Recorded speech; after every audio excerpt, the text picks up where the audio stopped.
एक भारत एकात्म भारत की तरफ बढ़ते कदम। देश में मां भारती के गौरव और उसके यथार्थ रूप को पुनर्स्थापित करने के प्रण को लेकर चलने वाला कोई राजनीतिक दल है तो वो है भारतीय जनता पार्टी। एक ऐसी पार्टी जो प्राचीनतम और समृद्ध भारतीय संस्कृति की रक्षा के लिए सदैव तत्पर रही है और एक भारत श्रेष्ठ भारत के सिद्धांत को आत्मसात किए हुए है।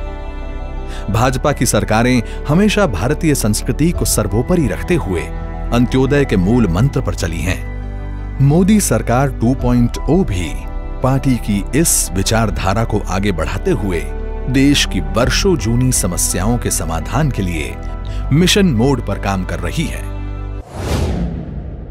30 जुलाई 2019 वो तारीख जब देश की संसद में मुस्लिम महिला विधेयक पास हुआ और मुस्लिम महिलाओं को 3 तलाक की कुप्रथा से मुक्ति मिली। अब देश में 3 तलाक गैर कानूनी है और इस कानून का उल्लंघन करने वाले को सजा और जुर्माने का प्रावधान है। कश्मीर और राष्ट्रीय एकता का विषय भी जनसंघ ने ही प्रमुखता से उठाया था। श्रद्धेय श्यामा प्रसाद मुखर्जी के नारे एक देश में 2 निशान, 2 विधान और 2 प्रधान नहीं चलेंगे को आत्मसात करते हुए पार्टी के कार्यकर्ता दशकों तक लगातार कश्मीर समस्या के समाधान को लेकर आवाज उठाते रहे।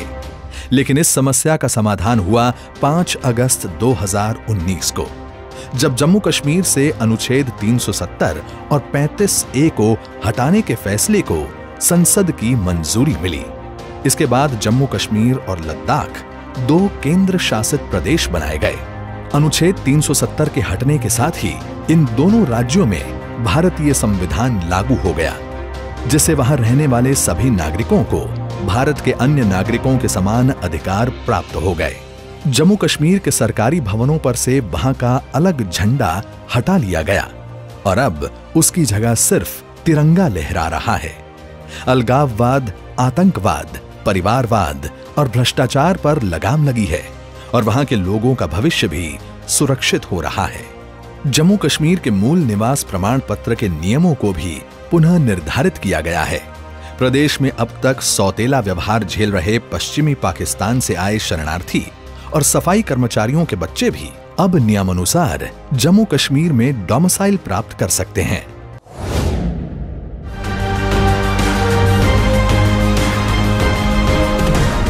भारतीयों की आस्था से जुड़े अयोध्या में श्री राम मंदिर के मुद्दे को भी दशकों तक निजी स्वार्थ की राजनीति के कारण लटकाए रखा गया।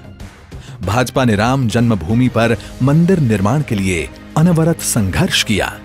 केंद्र में मोदी सरकार आने के बाद राम मंदिर मामले की सुनवाई में तेजी आई और नवंबर 2019 को सुप्रीम कोर्ट ने राम जन्मभूमि के पक्ष में फैसला सुनाया। इस फैसले के बाद मोदी सरकार ने तुरंत ही श्री राम जन्मभूमि तीर्थ क्षेत्र नाम से स्वायत्त ट्रस्ट का गठन किया। सुप्रीम कोर्ट के आदेशों के अनुसार एक स्वायत्त ट्रस्ट श्री राम जन्मभूमि तीर्थ क्षेत्र, ट्रस्ट का नाम होगा श्री राम जन्मभूमि तीर्थ क्षेत्र। ये ट्रस्ट अयोध्या में भगवान श्री राम की जन्मस्थली पर भव्य और दिव्य श्री राम मंदिर के निर्माण और उससे संबंधित विषयों पर निर्णय लेने के लिए पूर्ण रूप से स्वतंत्र होगा। राम जन्मभूमि पर भव्य राम मंदिर का निर्माण कार्य शुरू हो चुका है और राम लला चांदी के सिंहासन पर विराजमान हो चुके हैं।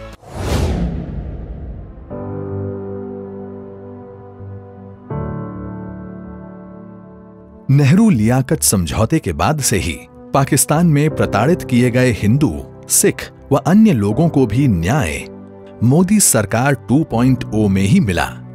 11 दिसंबर 2019 को संसद में नागरिकता संशोधन अधिनियम 2019 पास हुआ और 31 दिसंबर 2014 से पहले पाकिस्तान, अफगानिस्तान और बांग्लादेश से आए प्रताड़ित हिंदू, सिख, बौद्ध, ईसाई, जैन, पारसी लोगों को भारत की नागरिकता मिलने का रास्ता साफ हुआ। अब ये लोग भारत में सम्मान की जिंदगी जी रहे हैं और भारतीय नागरिक के हर अधिकार इन्हें प्राप्त हो रहे हैं।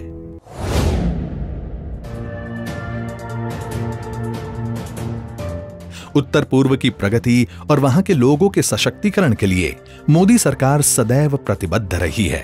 वर्षों पुराने ब्रू रियांग शरणार्थियों के मसले और असम में बोडो समस्या का भी मोदी सरकार ने स्थायी समाधान निकाल लिया है।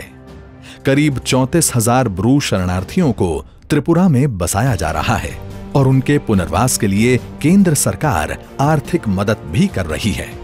बोडो समझौते के बाद अब बोडो की सामाजिक, भाषाई, सांस्कृतिक और जातीय पहचान को बढ़ावा मिल रहा है और विभिन्न परियोजनाओं से जनजातीय क्षेत्रों का त्वरित विकास सुनिश्चित हुआ है।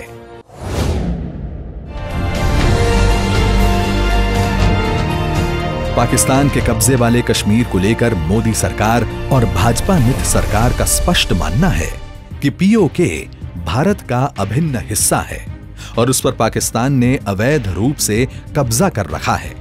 यूएन सहित सभी अंतर्राष्ट्रीय मंचों पर भारत ने अपने इस क्षेत्र को वापस लेकर सामरिक और भौगोलिक अखंडता और प्रभुता की रक्षा के लिए कटिबद्धता जग जाहिर की है। भारतीय मौसम विभाग के मौसम पूर्वानुमान में पाकिस्तान के अवैध कब्जे वाले गिलगिट बल्तिस्तान और मुजफ्फराबाद आदि क्षेत्रों को भी शामिल किया गया है। पिछले एक साल में एक भारत एकात्म भारत के लिए मोदी सरकार 2.0 लगातार बड़े फैसले लेती रही है और ये क्रम अनवरत जारी है।